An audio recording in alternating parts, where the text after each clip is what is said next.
there. You know, I had opportunities, but I chose the wrong path. I done over a total of 8 years incarcerated. I'm only 27 years old now. So the reason why I'm here is because I know it's possible to change. You know, it's not gonna be easy, but it's possible, you know. So I'm basically with the movement. Miss Clemmy, she's with the movement. We actually out here, foot soldiers, trying to get things going. But, you know, it's things that we gonna need, and it's things that we gonna need people to understand in order to get to where we going. What about you, Mr. Moore? Well, I'm Chauncey Moore. I'm from East Nashville. My feelings on a lot of things are not where they need to be because things are not where they are supposed to be. I linked up with Miss Clemmy Greenlee, and I thank God for her. Our community is starving. It's starving to the point, man, where a lot of people don't understand where we are really coming from.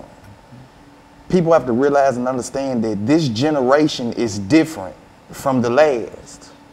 The things that you implemented, the things that you chose to do and say then will not work for the youth of today. It's like having a job, and every day, you know, you go to this job and you expect your employee to give you what it is to do your job. Yeah. So when you don't have the things that you are expecting to do your job, how can you do your job? If you have no way to do it, then, you know, you resort to other things, other ways of doing it. Very good. And so, Ms. Greenlee, what we're saying here is that we do have two young men who have been around. I think Mr. Langston said that he had been away from us for 8 years, and et cetera. And so he has experienced some of these things, and he's got a lot of information that we need. Yes. And I think that being a member of the Youth Against Murder, they can indicate that that is a real problem. And what we're going to do is we're going to take the first commercial break, and when we come back, we want Mr. Langston and Mr. Moore, under your direction, to get involved with explaining to us some of the problems in reference to this organization and why this organization, Youth Against Murder. And so we'll be back with our audience following this very, very short commercial break.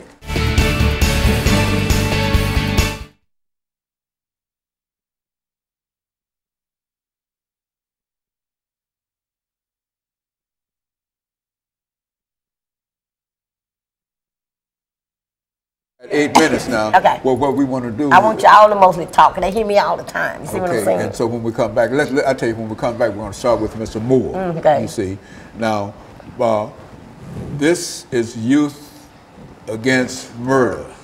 Now, you tell us if you've had some personal experiences in terms of losing some close person in reference to that. Do the same, and the same thing with you, Mr. Langston.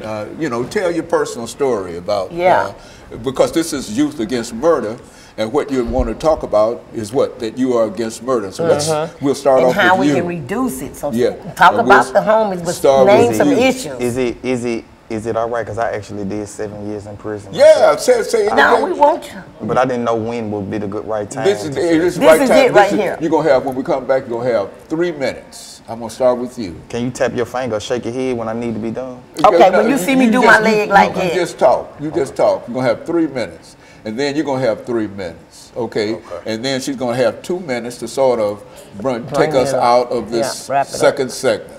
And so be ready, Mr. Moore, to talk about your organization, Youth Against Murder, and why you think that this organization is important and why you became involved. And if there was been some kind of murder or whatever that you can reference, do it at that time, okay? And we're going to start with you. You have about 3 minutes to talk after we introduce you again. So don't worry about the time. Just talk. Yeah, you just said some powerful stuff.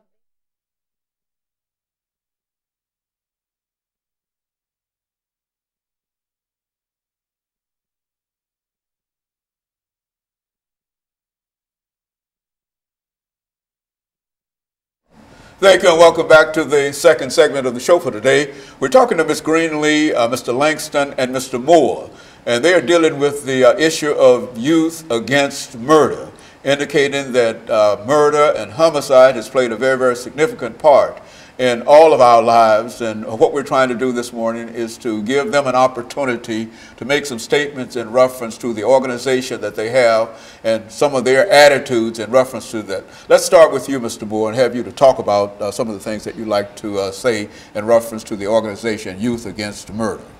Youth Against Murders really is self-explanatory. It's an organization that basically shows kids, and not only just kids, but adults too.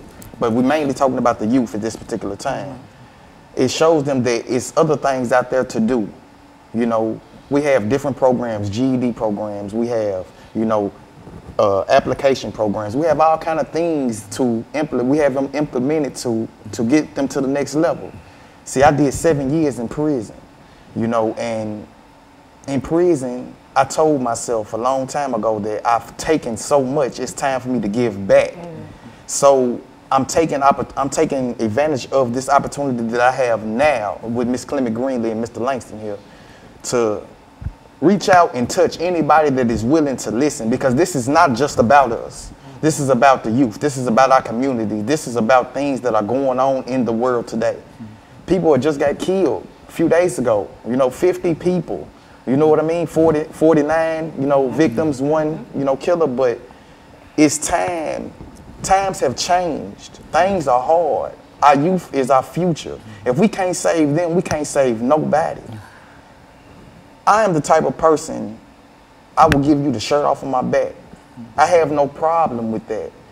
I cannot like you and will be still willing to do it. But a lot of men nowadays do not understand. It's like being one-dimensional. In order for you to change, you have to want to change. It has to be, it's not necessarily just you wanting to do something different, but it's wanting you to be different. You know, I had to sit down and I had to tell myself, you know, why I used to sit in a cell and just, what is it that I really want out of life? You know, I felt like I didn't have feelings. I felt a lot of things, and I actually, for me to feel like I didn't have feelings, they let me know that I had emotions right then and there. So in order for me to take all of these emotions and things that are built up inside of me about what is going on with not only me, but my community, I'm turning it around and trying to go at it another way without weapons, without drugs, without, you know, I work 9 to 5 every day. Every day. And you know what? It's hard, but at the same time, in order for you to succeed, you have to be dedicated, and you're supposed to have the will to get to the next level.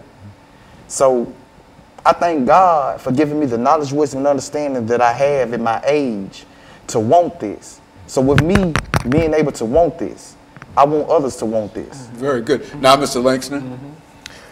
Well, Yam,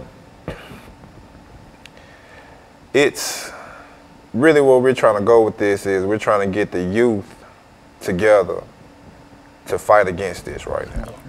Because when you're dealing with these guys, they're not trying to really listen to, you know, somebody 40, 50 years old enough to be their mamas or granddaddies. We got to give them something that they can relate to now, what's present, what's going on now. And it ain't no other better way, because you never know. A lot of you young guys, you know, you may have a friend. If you would just talk to them or be like, nah, that ain't that ain't right, don't do that over some nothing, you know, $25, you know. I mean, it's bigger than that. Like Brother Moore was saying, you know, it's bigger than us. It's not even about us no more, you know. It's about our future, you know what I mean? So, basically, that's all we trying to do. We out here. If you want to be a part of it, if you sick of it and you tired of turning on that news and seeing somebody that you probably just seen yesterday or the day before, and now he gone, you ain't gonna see him no more, no matter what y'all relationship was. You know what I mean? Brother Moore, he done 7 years. I know he know a lot of guys that died while he was inside there that he actually knew, and I can't even count on my fingers how many guys that I know that died. And I know, you know, in a couple situations that if I was still out there, I probably would have been with them. You know what I mean? Or I probably would have done something stupid when I heard about it happening. You know, so you know it's and like you also said, you got to really change the way you think about things. And so, Ms. Greenlee, you're working hard with these young men to not only try to direct them, but to have influence outside of the group. I think that you've always indicated that if we want to deal with the problem, we have to deal with the people that are causing the problem, and to make some statements in reference to that. Yes, sir. You got about 2 minutes. You know, I'm the founder of Nashville Peacemakers, but let me give a shout out to the CEO of the YAM program, which his name is Keedy Parker. She couldn't make it today, but she wanted to do the work. But I want to take them to the whole next level of making the city listen to us. I've asked them, so now I'm going to make them listen to us. So we're going to the legislation, we're going to the council members, we're going to the mayor's office, we're going to be writing up our little laws about what we want to see change in our community. Every time you see a forum happen, you go to the forum, but you don't never see them on the forum. The ones who's going to give them the answers. You keep telling us how to stop the violence, and you've never been involved in the violence. And I don't want you, I'm not saying I want the families to be tormented with violence, but if you have